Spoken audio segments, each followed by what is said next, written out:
திருப்பத்தூர் மாவட்டத்தில் பாரதிய ஜனதா கட்சியின் நிகழ்ச்சிக்காக ஆம்பூர் அடுத்த குளிதகை கிராமத்தில் பேனர் வைப்பதற்கு இடம் தேர்வு செய்ய பாரதிய ஜனதா கட்சியின் வேலூர் மாவட்ட செயலாளர் லோகேஷ் சென்றுள்ளார். பின்னர் லோகேஷ் அங்குள்ள ராஜஸ்தானி தாபாவில் இரவு உணவருந்த சென்றுள்ளார். கை கழுவி விட்டு வந்து சாப்பிட அமரும் போது சத்தமாக ஜெய் ஸ்ரீராம் ஜெய் ஸ்ரீராம் என கோஷமிட்டு விட்டு சாப்பிட அமர்ந்துள்ளார். அப்போது அருகில் இருந்த சில இளைஞர்கள் சாப்பிடும் இடத்தில் வந்து எதற்கு ஜெய் ஸ்ரீராம் என கூறுகிறாய், உங்க மனசுக்குள்ளேயே சொல்லிக்கோங்க, இல்லைன்னா மெல்ல சொல்லுங்க என்றும், இப்படி கத்தினால் என்ன அர்த்தம் என்றும் கேட்டுள்ளனர். இதனால் இருதரப்புக்கும் இடையே வாக்குவாதமாகியுள்ளது. ஒரு கட்டத்தில் இருதரப்புக்கும் கைகலப்பு ஆகியுள்ளது. ஆத்திரமடைந்த இளைஞர்கள் லோகேஷ் மீது சரமாரியாக தாக்குதல் நடத்திவிட்டு அங்கிருந்து தப்பிவிட்டனர். இதில் பலத்த காயமடைந்த லோகேஷ் குடியாத்தம் அரசு மருத்துவமனையில் சிகிச்சைக்காக அனுமதிக்கப்பட்டுள்ளார்.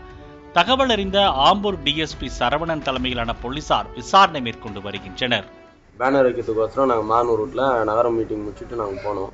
போக சொல்ல பார்த்தீங்கன்னா இடம் எந்த இடம் பேனர் வைக்கிறதுக்கோசரம் காட்டிட்டு பிறகு பார்த்தீங்கன்னா சரி டைம் அன்டைம் ஆகிட்டு அங்கே ஒரு ஹோட்டலில் வெஜ்ஜு ஹோட்டல் இருக்குது, அதனால் நாங்கள் அங்கே போய் சாப்பிட்லான்னு போனோம். சாப்பிட சொல்ல எல்லாம் வந்துடுச்சு, ஆர்டர் பண்ணிட்டு வந்துடுச்சு. நெய் எடுத்து வந்து ஊற்ற சொல்ல என் கை இந்த ராக்கி தயிர் வந்து பார்த்தாரு அந்த சிங்க ஹோட்டலு.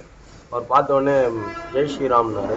நானும் ஜெய் ஸ்ரீராம்னு எதிர்க்க அந்த பாய் பசங்க உட்காந்துருந்தாங்க. அவங்க வந்து டேரெக்டாக என்ன பண்ணானுங்க, எங்கடா தமிழ்நாட்டில் வந்து ஜெய் ஸ்ரீராம் சொல்லுங்க வந்து தாக்க ஆரம்பிச்சிட்டானுங்க.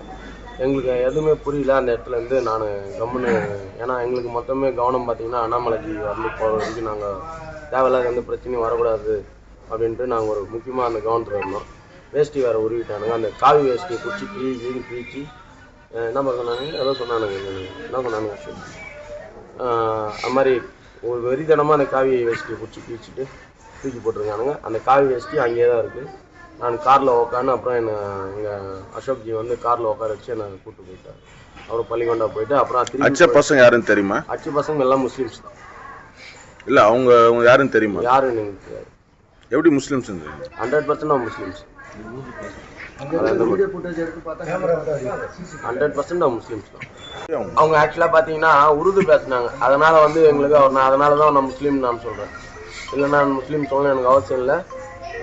இதுதான் உண்மை.